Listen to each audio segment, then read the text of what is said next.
Olá, amigos do Instagram. Mais uma vez, boa tarde a todos. Aqui é o professor Werson Rego, coordenador acadêmico do Instituto Nemesis de Estudos Avançados em Direito.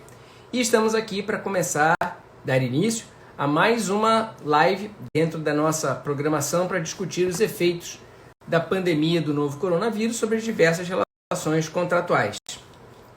Como de hábito, deixa eu então saudar aqui os nossos amigos e participantes. Deixa eu ver aqui quem que já está na sala. Dani, Denise, professor Antônio Ricardo. Obrigado, professor Antônio Ricardo, mais uma vez por participar aqui conosco das nossas lives. Professor Paulo Maximiliano, mais um, meu amigo. Obrigado também por prestigiar. Beto, Vitor, Fábio, José, Carol, Simone, professor Ieres, muito obrigado, professor Ieres. Deixa eu ver mais. Mário Jorge, Lucídio Almeida, Marie. Aqui, nosso querido professor Renato já está chegando na área também. Bom, gente, deixa eu saudando a todos. Já tem aqui um número considerável de pessoas entrando. O nosso convidado de hoje é mais do que um querido amigo, mais do que um professor respeitado no ambiente acadêmico, um advogado militante com muitos cursos de preparação para esses profissionais do direito. Tem um defeito que a gente vai descobrir mais tarde qual é, mas é um entusiasta do direito privado, um entusiasta do direito civil e, mais especificamente, um entusiasta do direito do consumidor.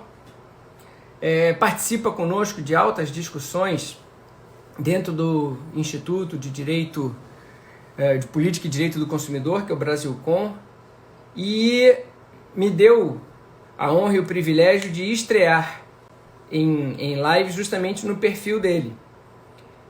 Conversamos longamente sobre questões importantes, relevantes, do impacto em diversos contratos, e ali eu já fiz o convite então para termos a partida de volta.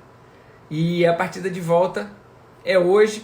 Falaremos sobre os aspectos controvertidos, algumas questões polêmicas que estão sendo postas por aí. Existe ainda muita incerteza, muita insegurança jurídica em diversos pontos, e a nossa ideia é tentar, na medida do possível, aclarar essas polêmicas e apresentar caminhos, alternativas a você que está aí nos assistindo. Então deixa eu abrir aqui, vou convidar o professor Renato Porto, e é o tempo em que eu saúdo a todos os participantes. Já tem aqui bastante gente na sala. Ô, meu querido amigo, meu irmão, tá me ouvindo bem? Meu querido amigo, irmão Werson Rego, que bom te ver, cara. Olha, eu vou te falar uma coisa. A pandemia, se é que existe algum ponto positivo para a gente tirar dessa história toda, é a da possibilidade de eu estar te vendo com mais frequência. Pô, obrigado pra caramba pelo convite, obrigado por tudo sempre. Você tocou numa coisa curiosa realmente. Nós que temos uma vida profissional muito ativa, muito intensa, dificilmente conseguimos nos encontrar e conviver uns com os outros, se não em congressos, seminários, eventualmente num ambiente de aula em que a gente cruza um pelo outro nos corredores ou passa para dar um ok para o professor que está dando aula na sala, a gente quase não se encontra. E é verdade, essa pandemia serviu para aproximar bastante os acadêmicos. A gente está realmente se vendo mais, conversando um pouco mais, debatendo um pouco mais. Enfim, para tudo a gente tem que tentar enxergar alguma coisa positiva, e essa é uma delas, né, meu amigo? Foco na solução sempre, não é essa? Sempre. Foco na solução sempre. Meu amigo, meu irmão, vamos passar então aos temas que são da ordem. Mas a gente tem que, antes de entrar nos temas específicos, eu queria que você transmitisse para quem está nos assistindo e a gente começasse aqui a nossa troca de ideias, a sua visão do momento atual do ponto de vista econômico, social e jurídico. Como é que você está enxergando o momento? Deixa eu até beber uma água aqui.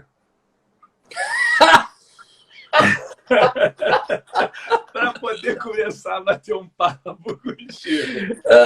Eu ia falar desse defeito só no final. Muito bom. Werson, uma coisa que eu estava escutando, cara, antes de entrar, eu não sabia que você tinha debutado comigo aquela segunda-feira.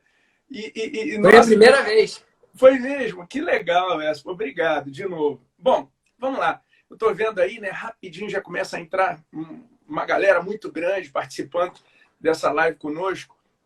E cada dia que passa, eu tenho tido mais certeza de que o que acontece para o pessoal do campo do direito, seja o pessoal que está se preparando para concurso agora, para os advogados, para juízes, promotores, para todos os seres humanos, né? Ou você pode tirar uma experiência negativa do momento, você pode trabalhar de forma introspecta e aquilo tudo está te fazendo mal. Eu não estou fazendo por menos a dor de ninguém, porque, Nossa Senhora, realmente, pelo menos eu nunca passei por um momento tão difícil, tão delicado quanto esse. Mas você pode ter o aspecto negativo ou você pode enxergar uma oportunidade. Isso para os profissionais que desenvolvem o direito, sobretudo os advogados e as pessoas que estão se preparando para concurso. Você pode enxergar como uma oportunidade.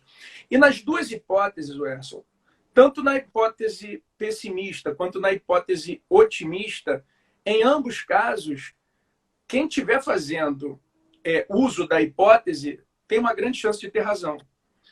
Se eu acho que a coisa vai dar certo na minha vida, ou se eu acho que a coisa não vai dar certo na minha vida, nas duas hipóteses, eu vou ter razão. Então, eu sou um otimista sempre. Você vê, né? Eu sou advogado, a gente está vivendo uma revolução lá no escritório.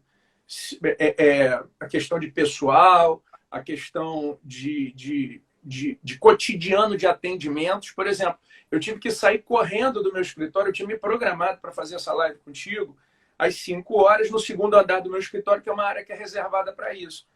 Só que a gente está fazendo atendimento online. Então, os outros advogados estavam atendendo e estava uma barulheira tão grande, eu queria um pouco de privacidade, eu vim para casa para a gente poder estar aqui. Veja, se você quer saber, isso eu tenho que considerar como um ganho do nosso escritório. O tempo de atendimento em sede de escritório de advocacia é uma coisa que toma muito mais tempo do que pode imaginar, porque tem a chegada do cliente, tem todo um boa tarde antes da gente começar a bater um papo. Só que, na verdade, quando a gente migra para o ambiente online, a gente profissionaliza mais esse trabalho, sabe? Eu acho que a nossa cultura tem a cultura muito ainda de não ir direto ao ponto. E nesse momento de vida, eu acho que a gente não tem mais tempo a perder. Então, os assuntos eles são de ordem mais objetiva. O número de clientes tem aumentado de forma vertiginosa. Isso não importa dizer também que isso importa em grande remuneração, porque as pessoas estão com a capacidade econômica reduzida. Então, vamos lá. O cenário para o advogado, eu acho que é um momento de preparação. A gente está em constante preparação, a gente faz parte daquele grupo do Brasilcom, e eu achei legal que o Flávio Tartucci postou que fez uma live. Logo em seguida, você posta uma fotografia do seu caderno com você estudando sobre o tema. Quer dizer, você é um desembargador renomado, um dos grandes professores de direito que eu conheço. Eu lembro que eu tive acesso à sala de... Olha aí, ó, olha o caderno aí. Olha o caderno. Você fala, eu escrevo.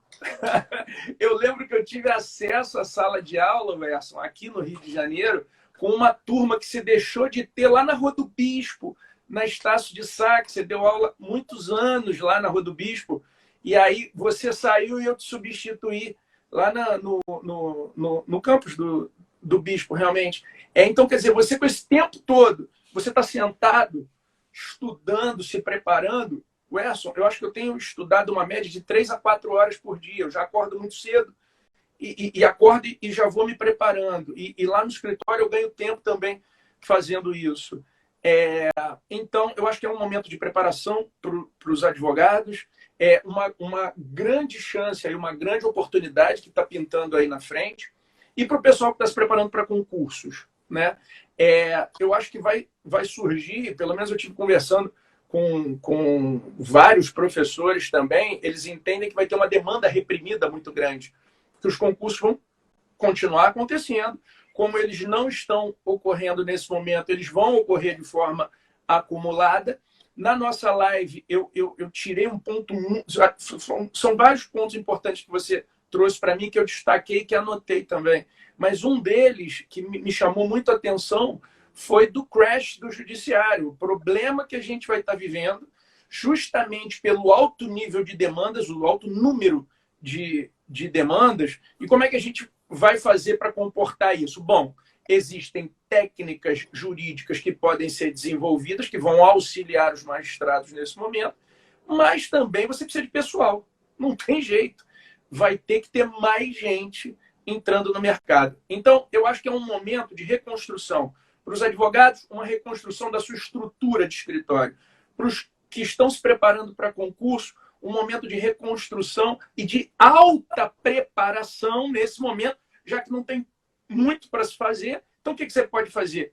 Estudar aquilo que a vida, às vezes, não dá tempo para a vida, é a oportunidade da vida estar dando tempo para a vida. Se você imaginar que tudo está ruim, realmente você não vai conseguir absorver o conhecimento da mesma forma. Se você encarar isso como uma oportunidade, aí sim você pode chegar a um outro patamar. E para os magistrados, também uma questão para o judiciário, de uma forma geral, uma grande oportunidade engraçado, né? Nos grandes momentos de crise, aquilo que a gente tem em mente, às vezes, sai do papel e entra em prática. A questão das audiências online, eu sou um entusiasta. Eu tenho que levar em consideração as dificuldades técnicas do acesso. Isso é uma coisa constante, quer dizer, nem todos os advogados vão estar preparados para as audiências e tudo mais. As sessões que você me relatou, que foi até meia-noite no outro dia, quase 1h da manhã, julgando, eu encaro isso positivamente, Werson.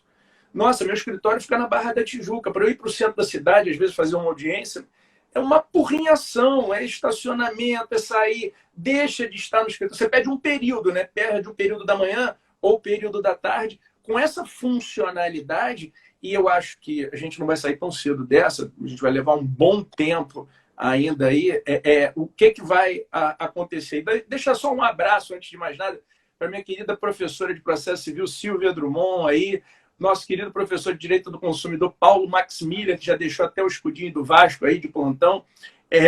Então, eu acho que o judiciário vai ganhar muito com isso, assim como a advocacia, assim como os estudantes, pela visão positiva que eu me nego a ter uma visão negativa. Então, a gente vive um momento de transição e antes dessa transição é um momento de escolhas.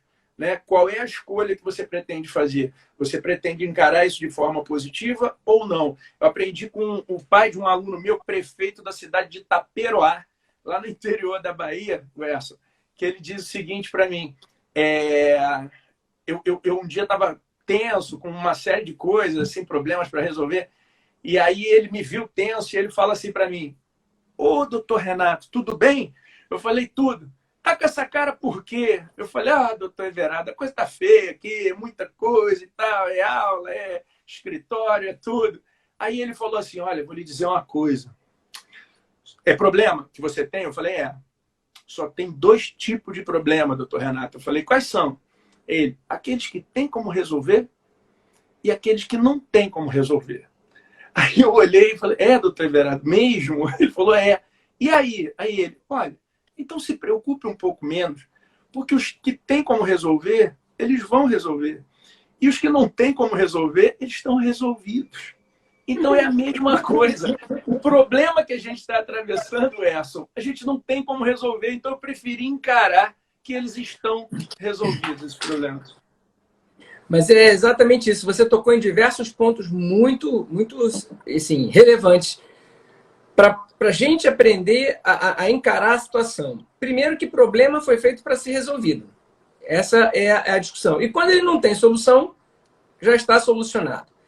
E para a gente resolver problemas, a gente precisa de conhecimento. Boa vontade não resolve problema, boa intenção não resolve problema, bom senso não resolve alguns problemas, senão a maioria deles. Você precisa de conhecimento e paz, serenidade. Porque se você estiver preocupado, angustiado, você não vai conseguir refletir o suficiente para trabalhar o que você conhece, visando o objetivo de resolver, solucionar. Eu acho que essa é paz, tranquilidade e conhecimento que a gente não pode abrir mão. Sem conhecimento não adianta. Aí fica aquela coisa no achismo, no subjetivismo, no palpite, chute, mas a coisa ela tem que funcionar da maneira técnica tanto quanto possível. A gente tem visto, e a gente está estudando bastante nesse período mesmo, muitas lives boas. A gente não consegue acompanhar todas, a sorte é que elas ficam lá salvas nos canais dos amigos e tal, então a gente consegue voltar a recuperar um texto ou outro. E uma dessas foi a do Pfeiffer, com a Cláudia Lima Marques, que eu não consegui assistir ao vivo, mas eu consegui recuperar. E ela disse uma coisa bem interessante, que vai ao encontro do que você mencionou. Ela diz assim, está aqui no meu caderninho, ela diz assim, que a gente vai evoluir e a gente vai abandonar a cultura da dívida, a cultura da exclusão, para a cultura da negociação, para a cultura do pagamento, para uma sociedade de consumo ativa e equilibrada. E nesse momento em que há um desequilíbrio em grande parte das relações, um desequilíbrio não provocado pelas partes, fique claro, né? Mas que, de fato, hoje existe, e existe atingindo a ambos os sujeitos, né, de maneira muito forte. Eu preciso encontrar soluções. E as primeiras que a gente tem orientado são aquelas entre as próprias partes, porque elas é quem devem ter a dimensão do problema, do estado ou da situação em que elas se encontram. Então, o nosso apelo, a nossa orientação tem sido sempre no sentido de, olha, busque o seu parceiro contratual, coloque para o parceiro contratual com transparência a sua dificuldade atual, tente enxergar a dificuldade dele também e construam a quatro mãos uma solução para o problema de vocês, pensando que o objetivo é levar esse contrato até o fim. Ninguém quis que o contrato fosse interrompido no meio. Todo mundo quer aquilo que foi contratado, aquilo que foi convencionado. Então, vamos nos esforçar para fazer com que essa relação chegue ao fim. Quando não há possibilidade de diálogo, aí muitas vezes aquilo terá que ser apresentado ao judiciário. E antes de chegar ao judiciário, vai passar, como você bem disse, cara, por um advogado, ou por 2 advogados, pelo menos um de cada parte. E, de novo, o papel deles deve ser o de orientar bem os seus clientes. Mostrar para os clientes que, naquele instante, a alternativa melhor é dar composição. Então, vamos sentar, vamos conversar com o nosso colega, advogado da parte contrária, para buscar uma solução que não seja aquela da autoridade judicial, porque aquela vai pôr fim ao processo, mas muitas vezes, quase sempre, não põe fim ao problema. Então, ensinar hoje, e você faz isso muito bem, você tem atuado nessa área com muita proficiência, a gente sabe disso porque a gente acompanha o seu trabalho de perto. Você tem um trabalho muito grande de formação, de orientação, de capacitação dos advogados.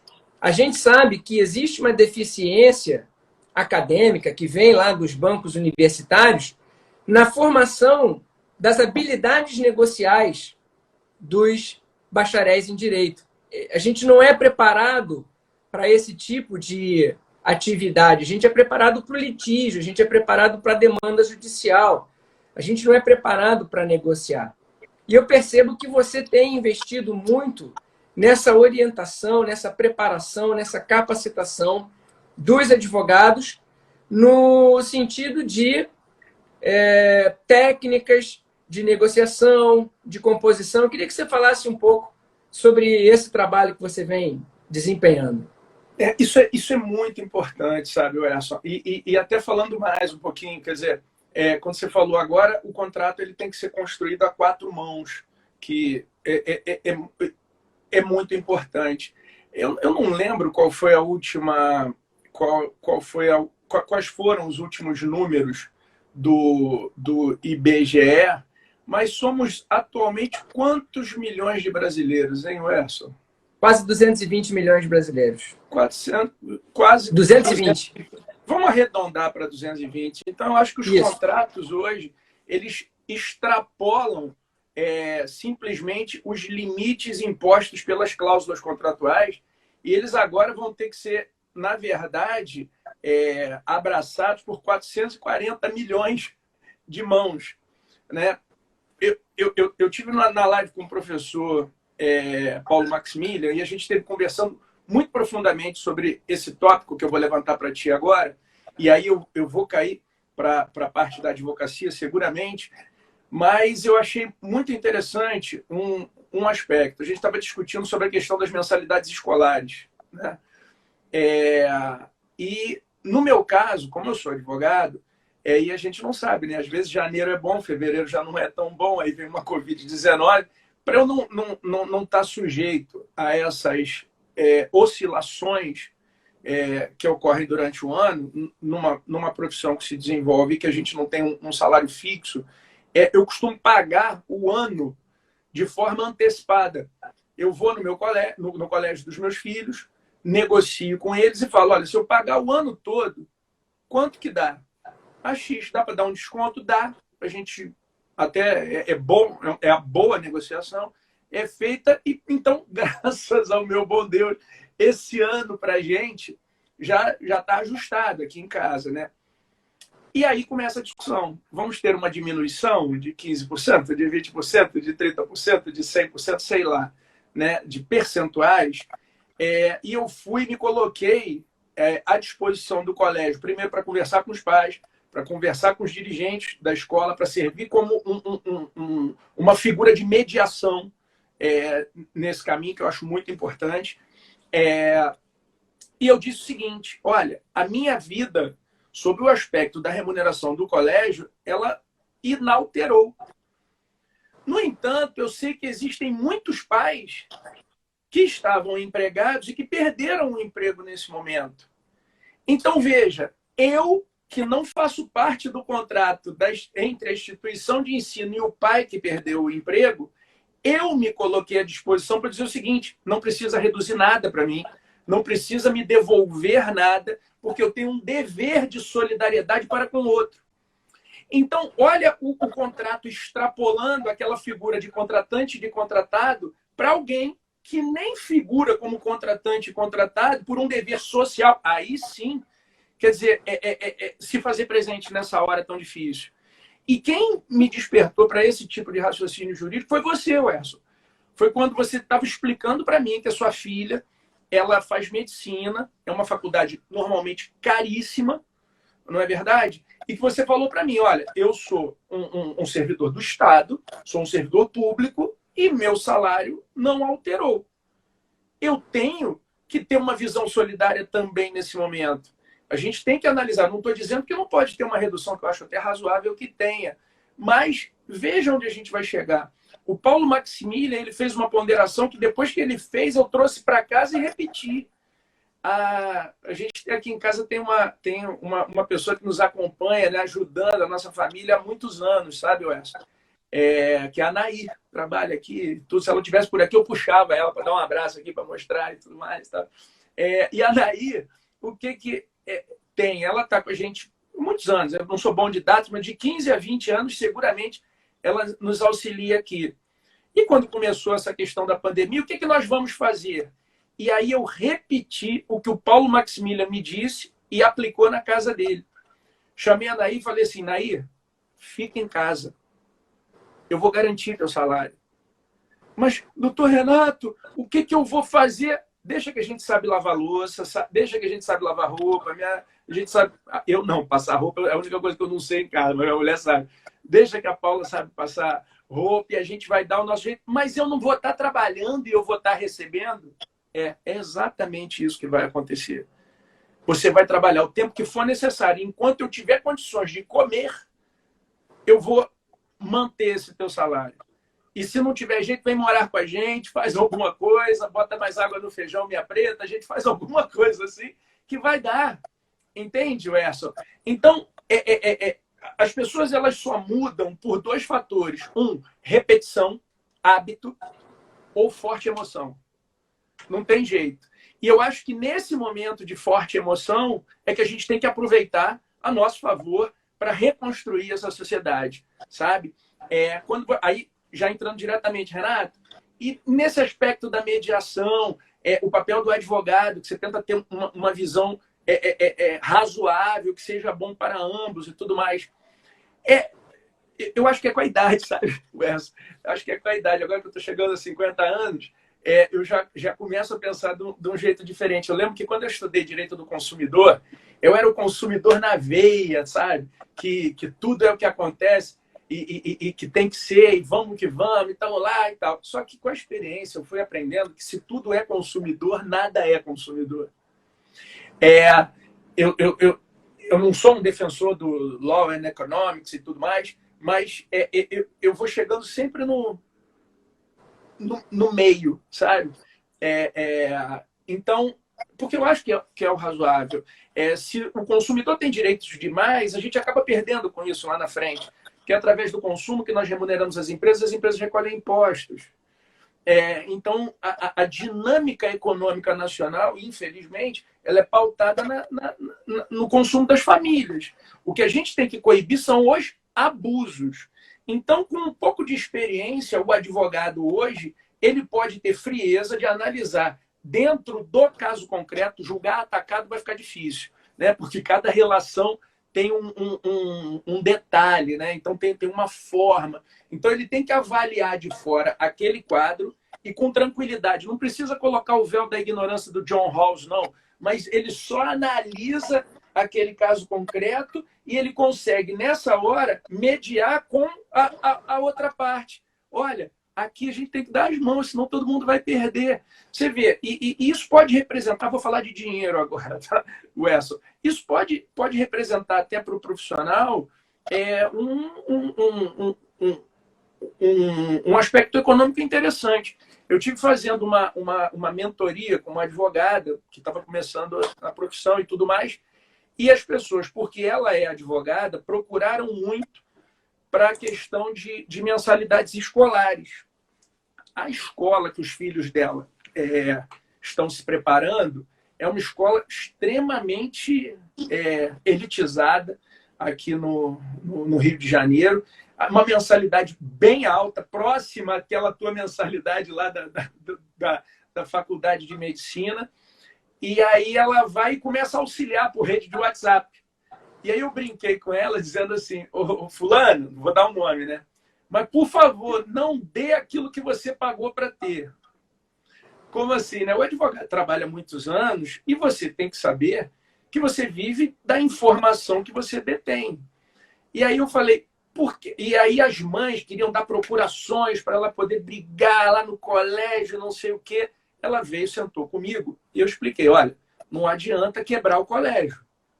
Que nem eu vi uma decisão hoje mandando reduzir 30% a mensalidade. Porra, com que base que você, de fora, consegue analisar a economia daquela empresa e chegar à conclusão que são 30% de redução?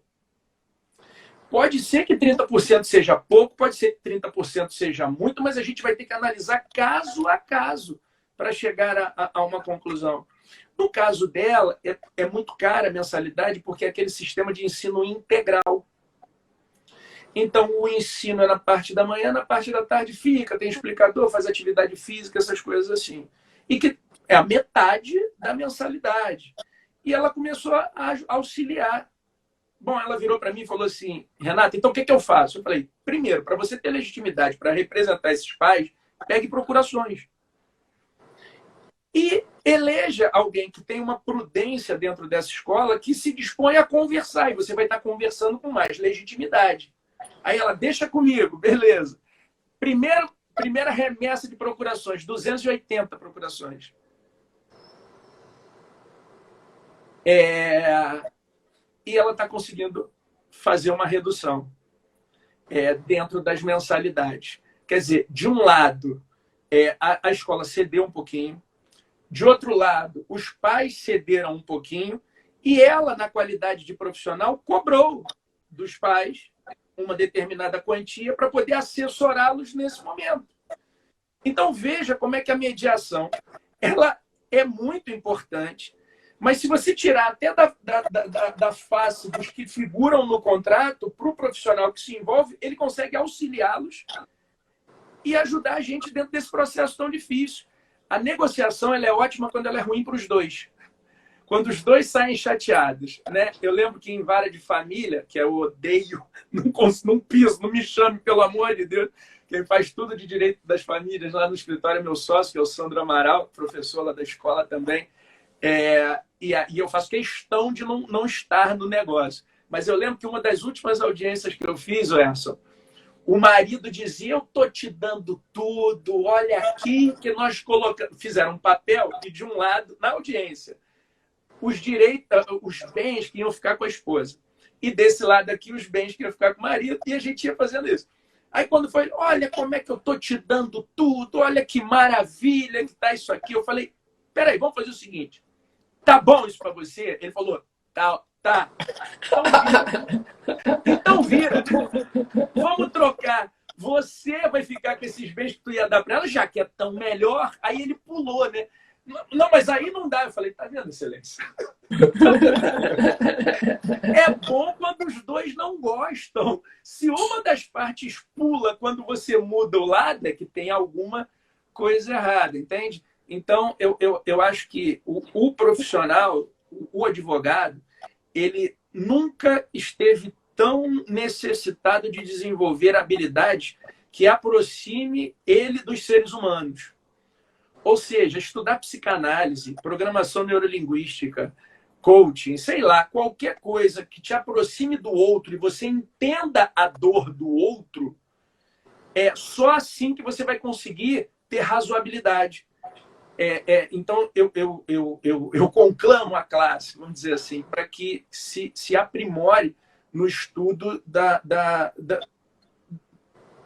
no estudo da vida do próximo, quer dizer, do que passa na cabeça de todo mundo, para você, com prudência e com razoabilidade, conseguir mediar, auxiliar ambos. Né?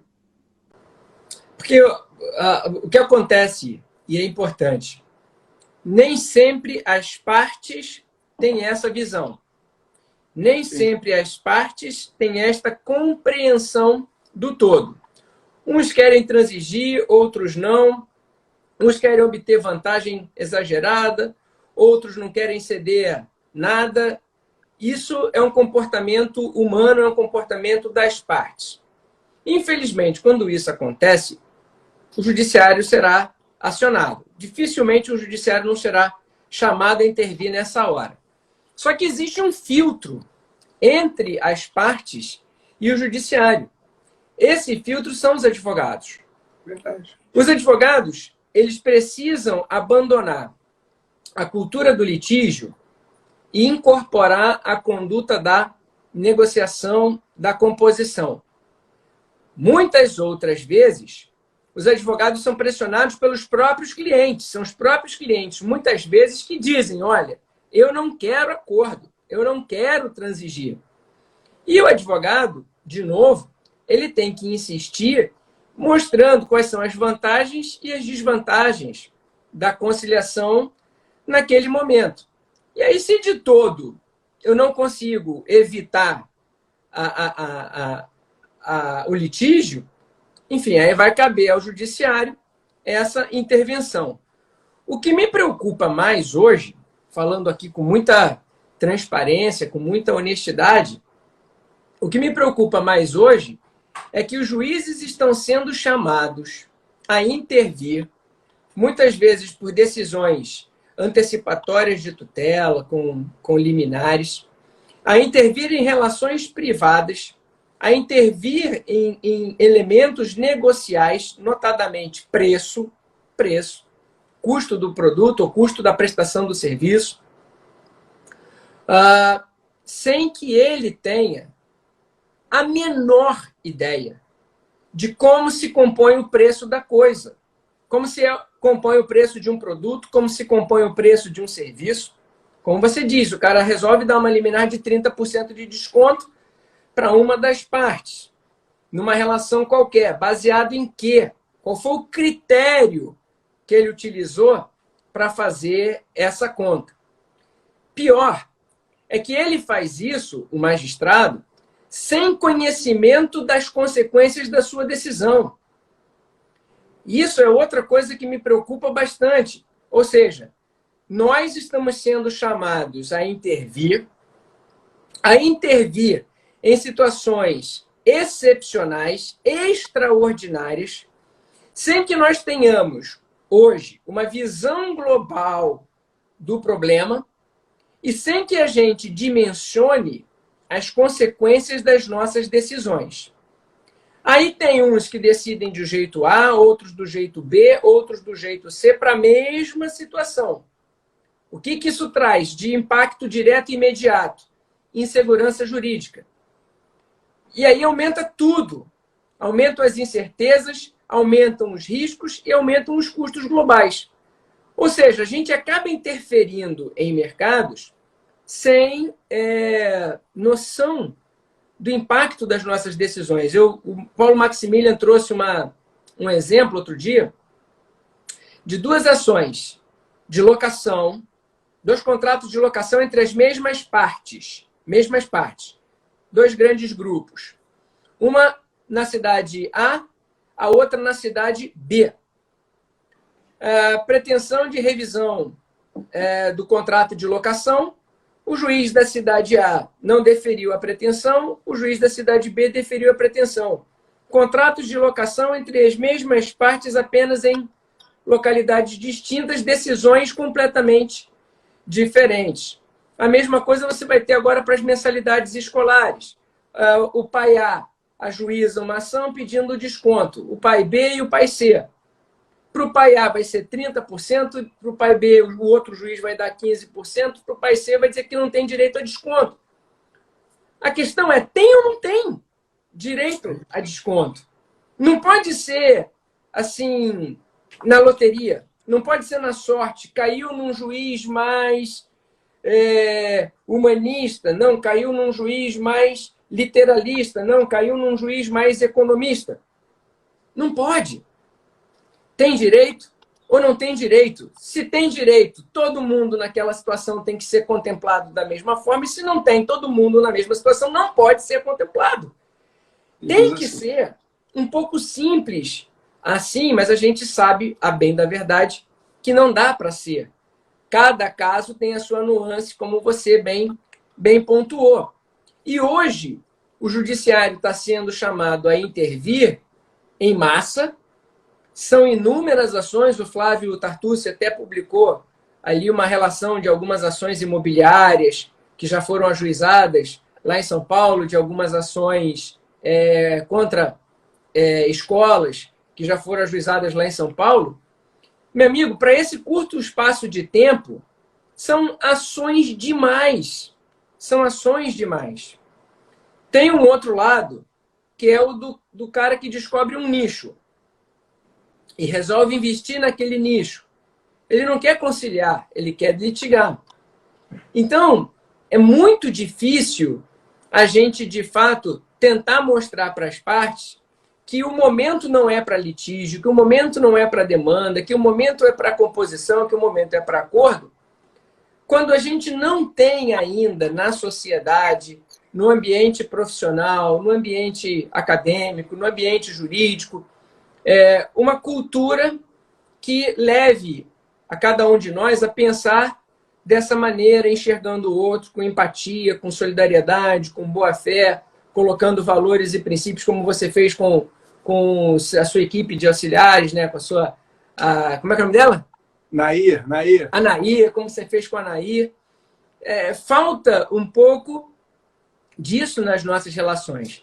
Eu queria te fazer uma outra pergunta. Nos dias atuais, você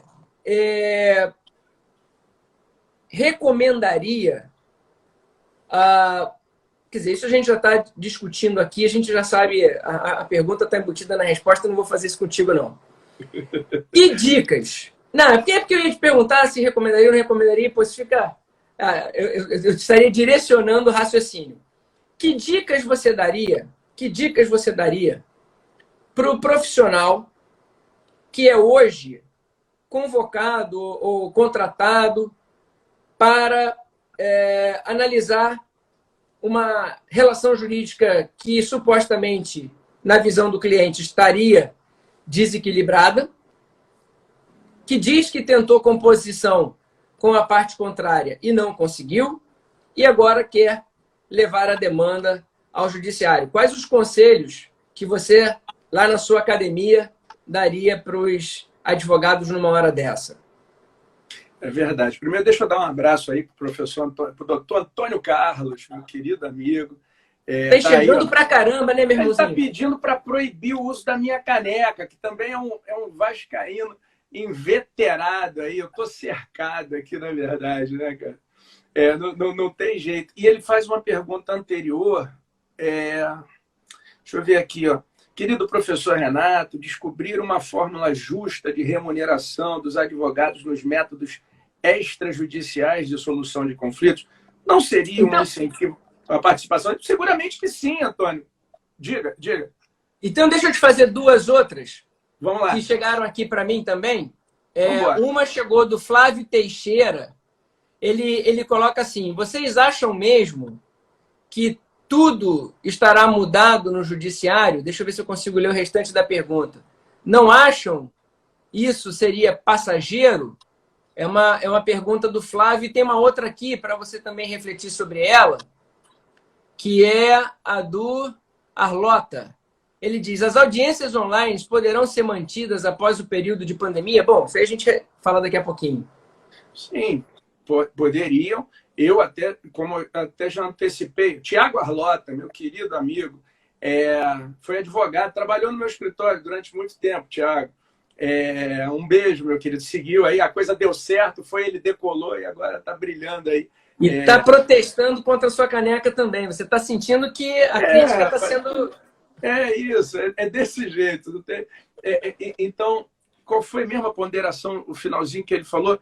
Que aí, das audiências. Vamos lá. Eu sou um entusiasta disso, cara.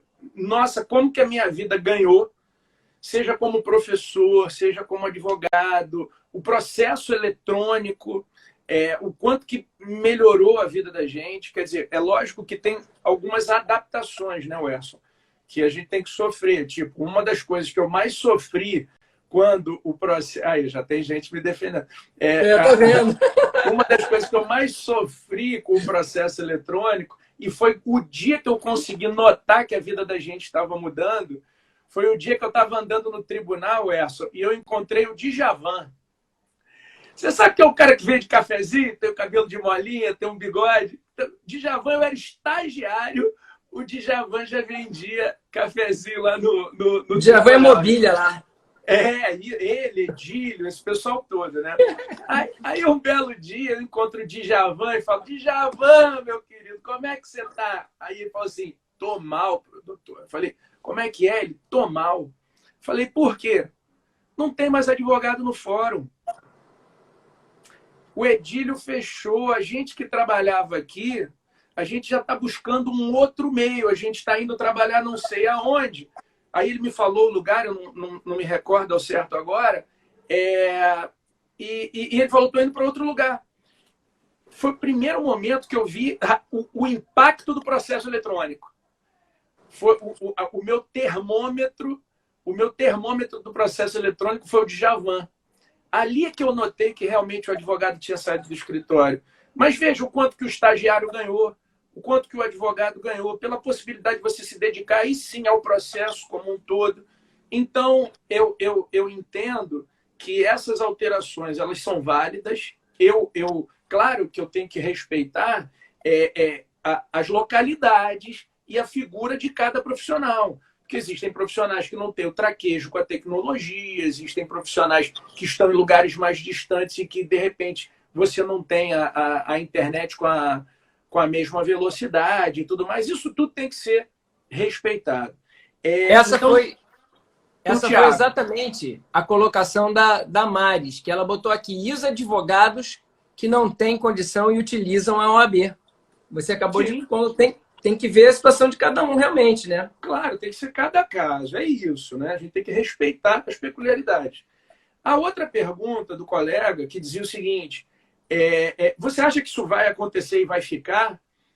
Eu entendo que sim. Eu entendo que sim. Eu conheci até um senhor no outro dia que, quando disseram para ele que o homem pisou na Lua, ele olhou e falou, não, isso é mentira.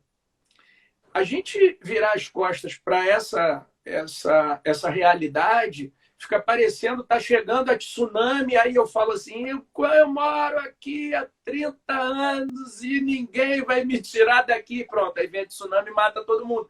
Não tem jeito. A gente tem que mudar realmente. Olha aí, a Márcia está trazendo o projeto As Moscas. Que bom que está As Moscas.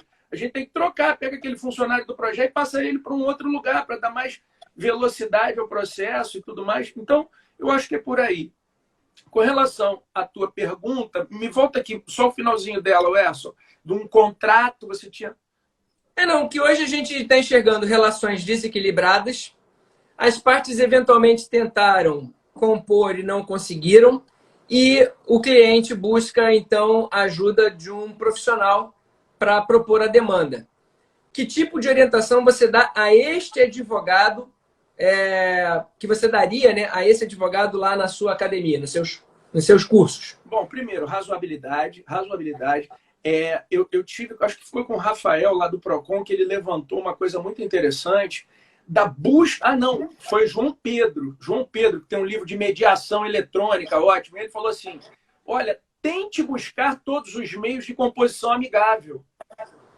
E apresente em juízo, quando for necessário, todas as tentativas para mostrar que você tentou de todas as formas resolver. Então, qual seria o meu conselho nesse momento? Tentar resolver de forma administrativa, de todas as formas, esgotar todos os recursos. Não conseguindo, aí sim judicialize. Por quê? Porque, como a gente já concluiu aqui, Werson, o judiciário não vai dar conta desse recado. Os valores de indenização, quem falou isso comigo também foi o Marcão, lá de Goiás. O Marcão falou assim, Renato, a gente não pode ser ingênuo de imaginar que os valores de indenização não vão diminuir, dependendo do caso. Então, vamos judicializar um pouquinho menos. Então, realmente, a gente colocar de lado aqui aquela belicosidade que nos é peculiar, já que você mesmo alertou que as universidades não preparam para a composição, você colocar essa belicosidade ao lado e você investir na composição. Como é que eu enxergo? Estudando ciências humanas. Estudando ciências que você consiga compreender o outro. E aí sim, só em última análise, só em última hipótese, aí judicializar. Uma coisa que, complementando o que você falou, que é uma dica também, na linha do comprove que você tentou a composição. O artigo do Marquinho Bezerra de Mello, Marco Aurélio Bezerra de Mello, semana passada, no Migalhas Contratuais, é bem interessante, porque ele coloca a tentativa de composição como pressuposto do exercício do direito de ação, uma condição de ação, interesse de agir. Comprova que você tentou resolver, não conseguiu resolver, pretensão resistida, e aí você ajuiza a ação. Então, é importante a gente tentar documentar essas tentativas de composição com a parte contrária. Segundo, você diz, olha, não pode ser aquele texto básico que acontece nas petições que esgotei as vias. Não, eu esgotei, mas está aqui.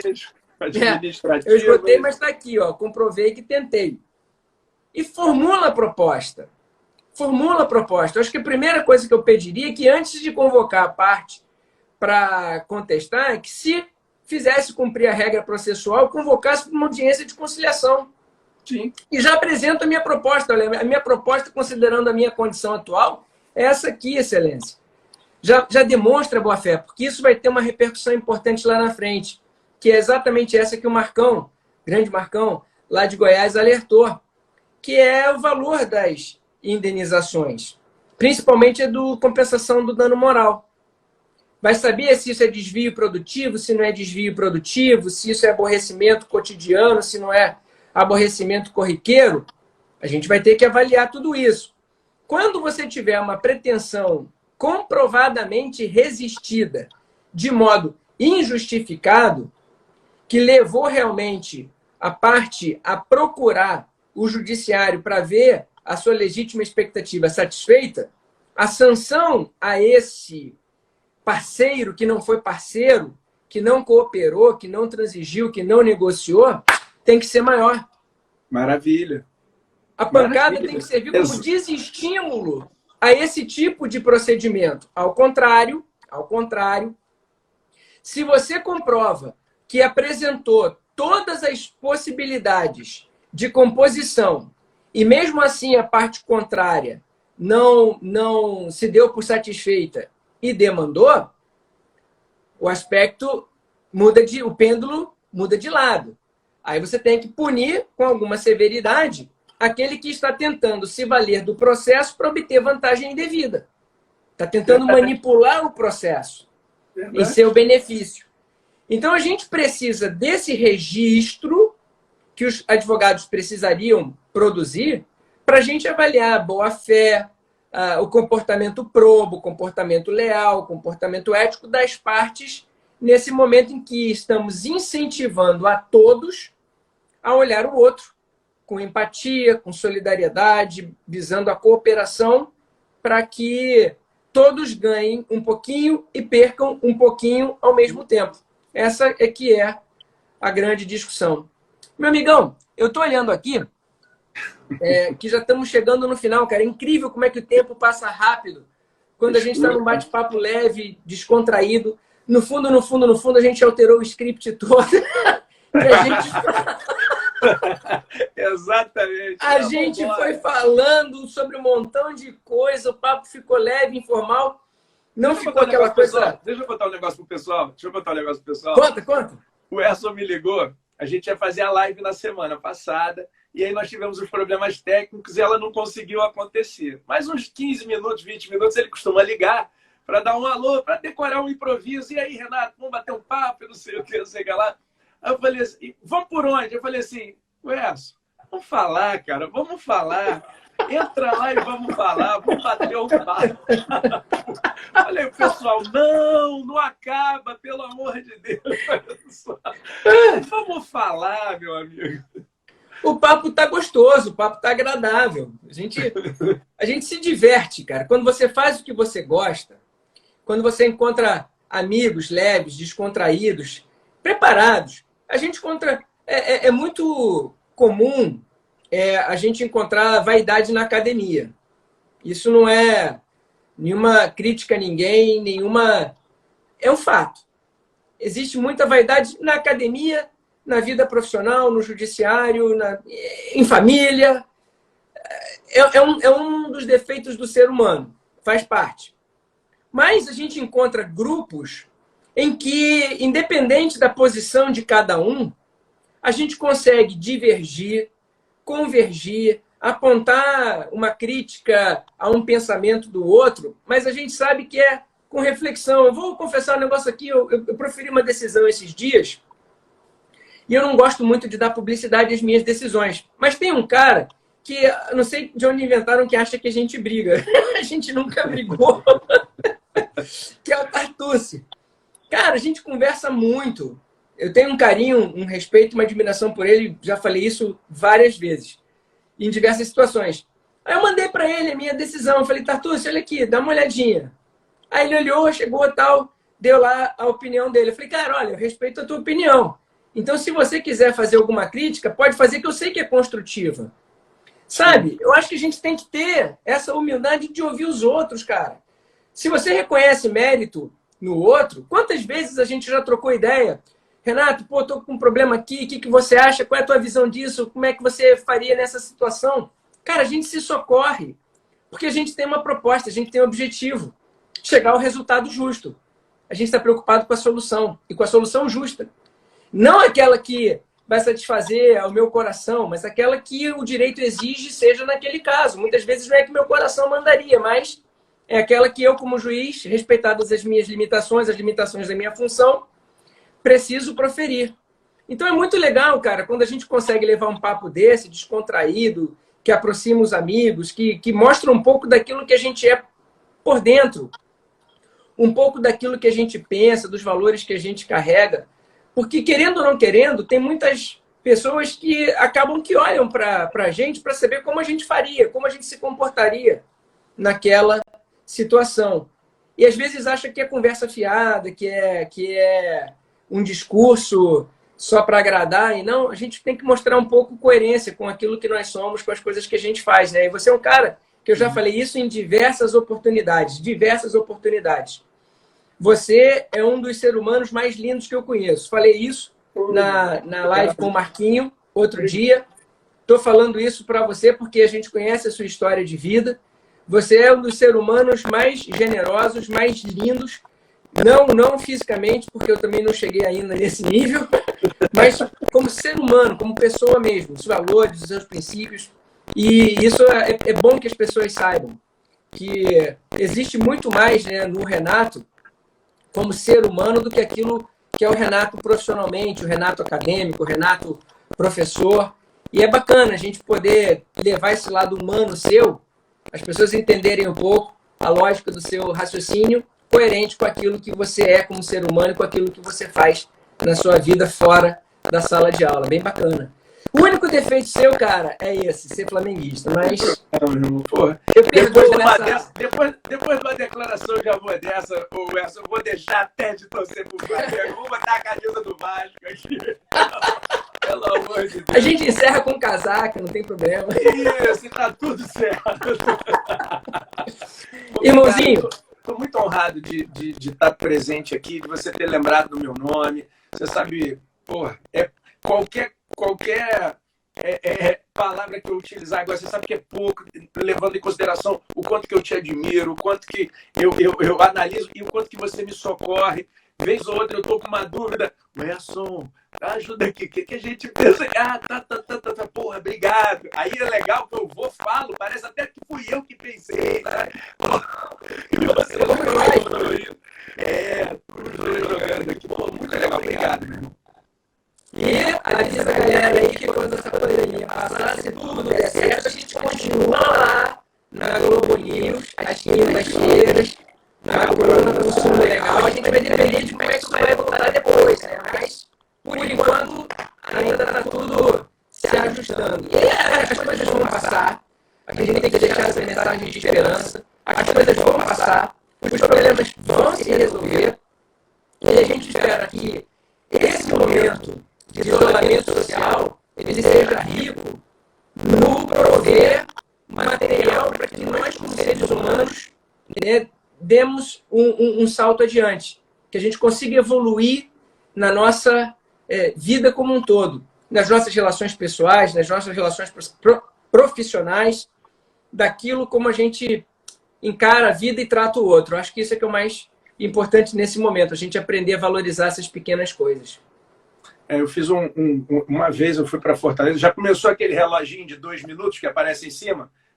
Aparece agora 1 minuto, mas a gente volta, se precisar a gente volta. Não, mas tranquilo, eu fui para Fortaleza com meu filho e ele pegou uma conchinha. E aí na conchinha, há uns 2 anos atrás, eu no centro mandei gravar, isso vai passar. E fiz um cordãozinho, guardei e dei para ele. Eu falei, filho, nos grandes momentos da tua vida, quando você estiver lá em cima, leia o que estiver escrito nessa conchinha. E nos piores momentos da tua vida, leia o que está escrito nessa conchinha. Vai passar, não tem jeito. É isso.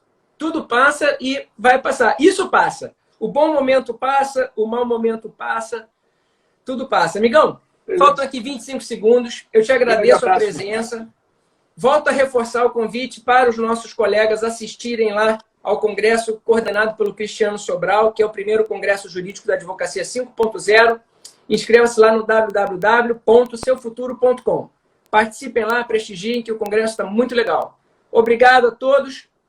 Até a próxima, gente. Grande abraço. Tchau.